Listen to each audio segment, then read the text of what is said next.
Hello and welcome back to Football Manager 2020 on the TomFM channel. Hop to the top returns for Season 3. Season 3 already. It's absolutely mental. And this season, of course, we are in the Europa Conference League, which is just mental. So considering this is the first episode of a new season and the viewing figures are still ridiculously high on this series, we're going to set a likes target of 400 likes on today's video. If we can hit that, that would be wonderful. So in today's episode, we've got one game coming up for you. It's the first leg of the Europa Conference League best placed second qualifying round. It's complicated. I've told you to research this. It's complicated. We're playing Olimpia Ljubljana from Slovenia, which is going to be an interesting one. I think we should win this one relatively comfortably, in my opinion. That doesn't mean they're a bad side, though. They are a decent side with a nice stadium and are the team that Jan Oblak used to play for before when he started his career. He started off at this club before going on to become an Atletico Madrid fantastic player. So there we go. That's an interesting one for you. A little bit of a trivia fact. Before we get into today's game, though, it's a new season, which means there have been transfers. So it's time to talk about the transfers and who's coming to the club. So 5 players were released at the end of their contracts. 3 of them were heroes from our first season, our promotion from the Challenge League to the Super League. Salvi, Vitva and Svetkovic all leaving the club, but they're just not good enough anymore. None of them, I don't think, have found another club yet, which is... Oh, no, Svetkovic has. He's now at Red Star, which is good to see. Thank you, Red Star, for taking him on. But Vitva's still not at the club either. Also, Max Mata has left the club. Now, someone in the comment section says that they know him because they used to be friends with him in New Zealand. I apologise. He's just not good enough. He's never going to make the cuts. I know you said give him a chance in the comment section, and I was going to say, yeah, okay, that sounds good, but then we released him. So, I mean, I'm sorry. He had to go to make room for some of our new signings, and some of them I think are really good. If we go back to the all transfers, if we just focus on players gone at the moment, quite a few players left on free transfers, youth players that we didn't want, weren't going to be good enough. So a lot of them have left to other Swiss clubs. That's why there's so many free transfers leaving, but a lot of them aren't particularly good. Messanero's gone. He was a big one that we had, but his potential ability was only going to be 3-star, and I thought, well, he's not going to make the first team. Flake as well, he had only 3-star potential in the end, so we thought we'd let him go. But we have let some players go for a fee, Ulrich Bappo being the main one, £59,000. I think someone else should be leaving soon, and we've also had one player leave on loan for a fee as well. So we've made nearly £100,000, but we have spent 2.9 million. So, as you can see, we have brought in quite a few players. 2 of them you will know because we've got Hosu back on loan from Benfica from last season. We won't talk about him too much, but he was a very good player for us last season. Unfortunately, Gonzalo and Bernardo didn't want to join the club again. They just weren't interested, so they're not back at the club this year. But we do have another player who was on loan with us last season back at the club, and he has signed permanently, and this is a big one, Christian Fruchtel for £225,000, signed from Bayern Munich. He is on a bit of an expensive contract at 5.2k per week, but he's a player that I think is going to be one of the best goalkeepers in the world in the future. Potentially, he could be here for the rest of the save. That's how good he is and how good his potential is. He could be here for the entire save. But moving away from those 2, we have got 3 other players in on loan from Benfica, of course, our feeder club, our affiliated club. So we've got 3 more players in on loan from them. We'll talk about those guys first of all, I suppose, just because it makes a little bit more sense doing it that way. Renato Matos comes in as a right back, first of all, 3.5-star current ability, 5-star potential.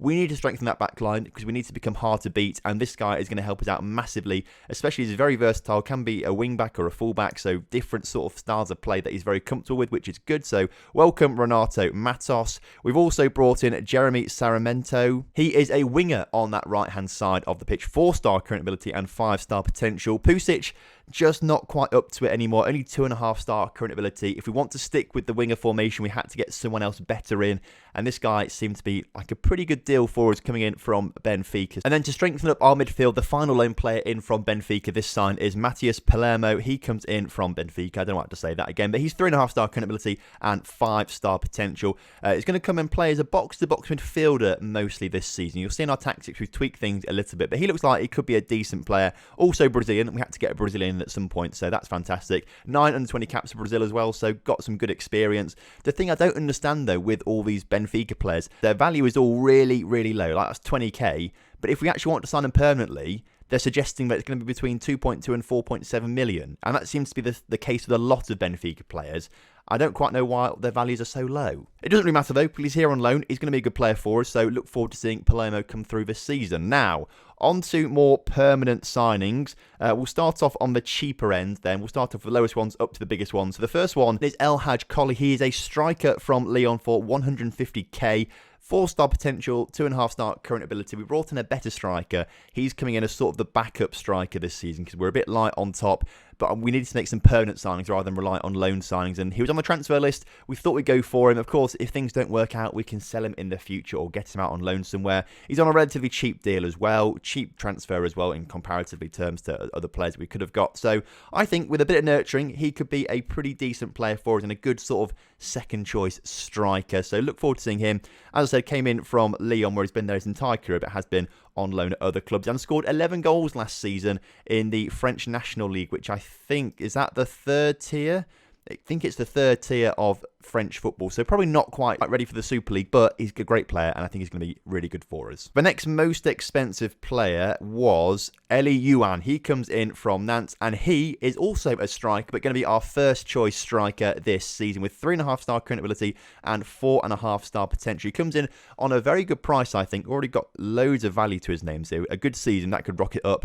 We're also on decent wages as well, not too expensive. I know it looks a bit similar to El Hadj Collie, but he's a bit more overall mentally and physically better as well. Also, has been playing at Nantes his whole career. Never really had a break in the first team, but played well in their second string side. Played very well last season in the games that he did play. So I'm looking forward to seeing how he plays. I think he's ready to make that step up and actually scored a goal on his debut because we've already played one game this season, which we'll talk about in a moment's time. Obviously, Fructal is after that in terms of price, but we've already spoken about him. So the next biggest one is perhaps my favourite signing of some. He's come in literally today or the day before. It's 22nd today. He came on the 21st. It's Ivan Ilic from Man City. Now, he is a centre defensive midfielder, but can play in midfield as well. But he came in at a very cheap price compared to how good he is, I think, at 3.5-star current ability and 5-star potential, 20 years old, got some fantastic overall attributes, things like 15 passing and 13 technique, 14 vision. They're really solid attributes for a young player like him. So I'm looking forward to seeing how he does.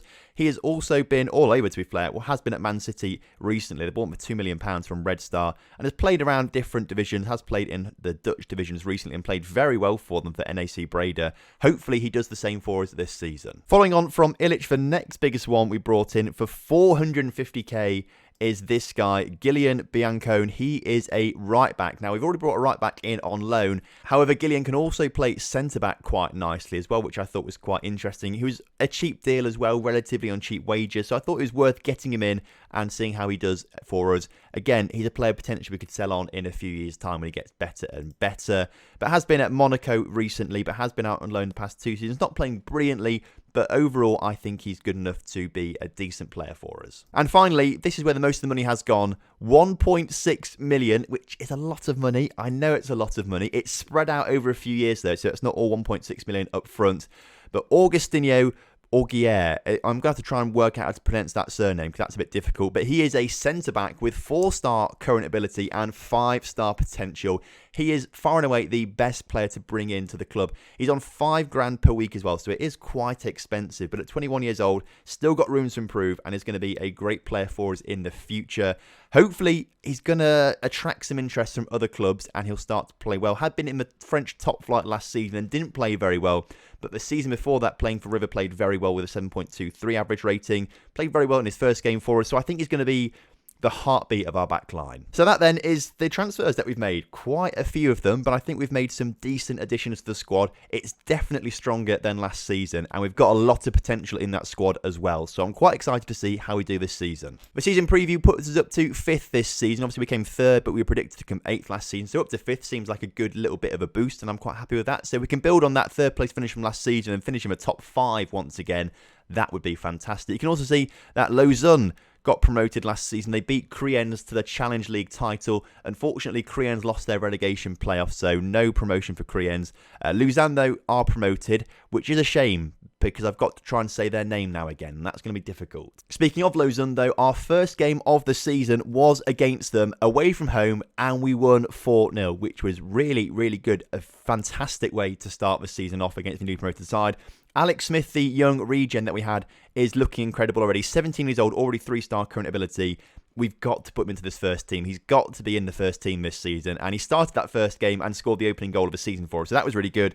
E01 got a goal on his debut as well. Saramento also got one on his debut. And Jordan Boone, our left back we signed last January, also on the score sheet. So that was a fantastic game. So as we eventually get into today's game against Olympia, we are sticking with the same 4-2-3-1 formation, but we have changed a few of the roles around to try and sort of fit some of the players a little bit better. Now, looking at the lineup, I don't think I've spoken about Parola. He's also a signing that we made. I must have missed him off that list, but he comes in on loan from Inter Milan. Just another centre-back to boost the ranks just a little bit. He looks like he's going to be a really good player for us. So, again, we just needed someone else at the back to strengthen that back line. He looks good. He looks all right. Comes in from Inter Milan, as I said before. Got really good attributes where they matter, but not quite so good where they don't matter. So that's something we can work on with him, obviously. But he comes in because we were a little bit light on the ground at the back. Either way, some of the roles have changed. We've gone from an attacking midfielder to an advanced playmaker in that AMC position, just because it was mentioned in the comment section that perhaps it would work better. And so I've gone for it. So thank you in the comment section for that. It means our deep line playmaker is now replaced with a box-to-box midfielder. The ball-winning midfielder is still there, and we've got wingers rather than inside forward and a winger now at the wing positions. So that's something slightly different as well. We've also got another new formation. We're going to go for a diamond as well. We've got a good defensive midfielder. We've got two good defensive midfielders actually in Hosu and Ilic. However, I just think we need to get away from the wings sometimes if they're not working for us. So this looks like a good formation, and also we've got this one still. We've not really used it much, but because we've got so many good attacking midfielders, we have to try and get two of them in there sometimes. So that's the other formation that we're going to be using this season if we need to. But for today's game, we're sticking with what we know best. As a result, that means Fructal is in goal with a backline of Boone, the new Argentinian guy. He might just nickname Augustino because that's just so much easier to say than his surname. So just Augusto, right? Not Augustino. Augusto, brilliant. He's at the back alongside Parola. And then new right back Matos is also going to be starting as well. Bajrami is joined in the midfield by on loan Palmiro in that box-to-box midfielder role. Sukachev stays on the left. Alex Smith, the regen, comes in that attacking playmaker position with Saramento on the right. And then Yuan is starting up front, as he will be probably most of this season. Interestingly, apparently, we can only choose 5 substitutes for today's game, which is that's weird, that is. I thought he would have had more for European football, but apparently not. So we'll just swap Pusic and Coley around, so we've got a striker on the bench as well. Only 5 substitutes. It doesn't matter too much. Right then, kickoff is upon us in the Europa Conference League. It's the second qualifying round. There are 4 qualifying rounds, so there's 2 more after this one if we do get through it. I'm only choosing to show the first leg of this one because, as I said, I think we should win this one comfortably. And there's kind of no point doing both legs if we're going to win this one comfortably. And I kind of want to do that for the rest of the qualifying rounds as well, because otherwise it distracts from our league push as well, because we want to do well in the league. It's not like we've won the league and we're not bothered by the league.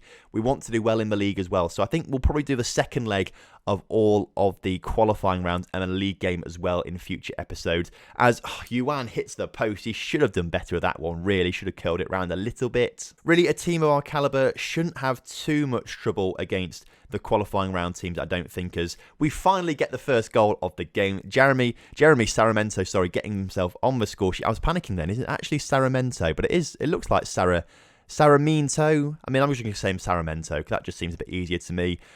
We have got the first goal though, which is fantastic. 2 on-loan signings combining there as well to get the score. Fantastic. And there is a highlight straight from kickoff as well. Hopefully it's going to be a goal for us as we win the ball back pretty quickly. And Sukachev now coming forward into Alex Smith, who's got the number 67. I just pressed auto number. That's why he's got such a rubbish number. So it's going to annoy me most of the season as well, as Saraminto keeps the ball in the area, gets it into Yuan, who can't score again. Not for the want of trying, though. He's been trying getting the shots on target near enough. He hit the post into, which is technically off target. But he's had some good opportunities as another header goes on target, but this time saved by the keeper. Fructal with a goal kick now, and we are looking to come forward once again. But we have given the ball away, although Matos does collect that back, and Saramento back to Bajrami, back to Saramento. Come on, lads, sort this one out a little bit. Get it forward a bit quicker as we get the ball forward to Yuan in the end, who's again in the area and again shot saved, but at least it's on target again. So as we approach half-time, we're only 1-0 up. It's an away goal as well, but we have been dominant in today's game. So I think, like the home leg, we are going to absolutely trash this team, hopefully, as Fructal pushes the ball onto the bar there. Good opportunity for Olympia.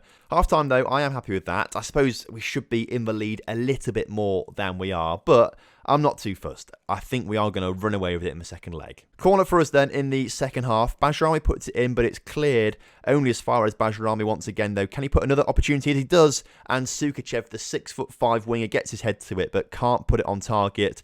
Will he have another chance from this free kick, which we have put wide again? Augusto this time on the ball. We're playing really well. I'm pleased with how we're playing. Alex Smith is on a 6.5 rating, so he's going to come off for Randy Schneider.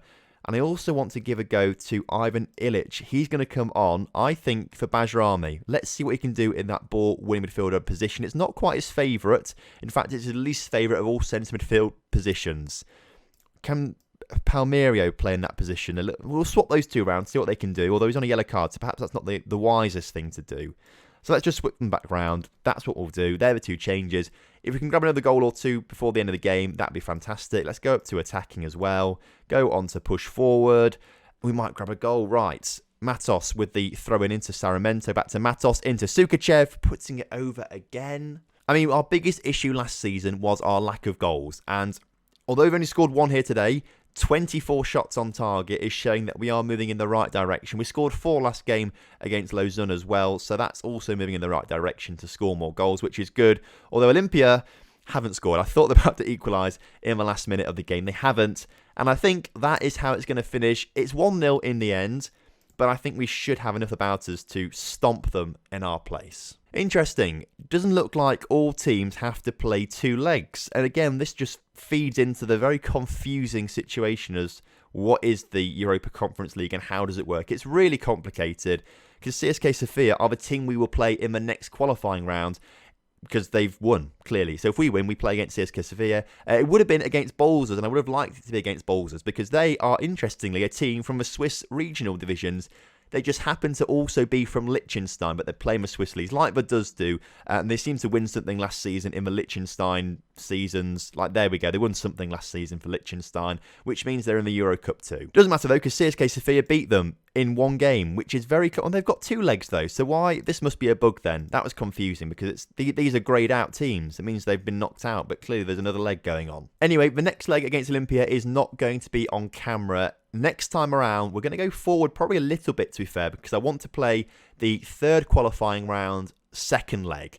Not sure when it's going to be yet, but we'll play the 2nd leg and also a league game as well, because obviously I want to keep the league going in episodes as well. So that's the plan for next episode. Not sure when it's going to be, but you'll find out tomorrow. So thank you very much for watching today's video. Let me know in the comment section which signing is your favourite. For me, I think it could be Ilic, but I'm going to struggle where to put him into the squad. That's what I'm kind of a little bit worried about. If it's not Ilic, Augusto's going to be there all season. 1.6 million is a lot, but he's going to be a great player in the future. If you have enjoyed today's video, please do drop a like on it for me and subscribe to the channel if you're new around here. We are close to 14,000 subscribers now, and we're giving away another copy of FM20 when we get there, so get yourself entered into the competition with the link in the description if you've not done that already.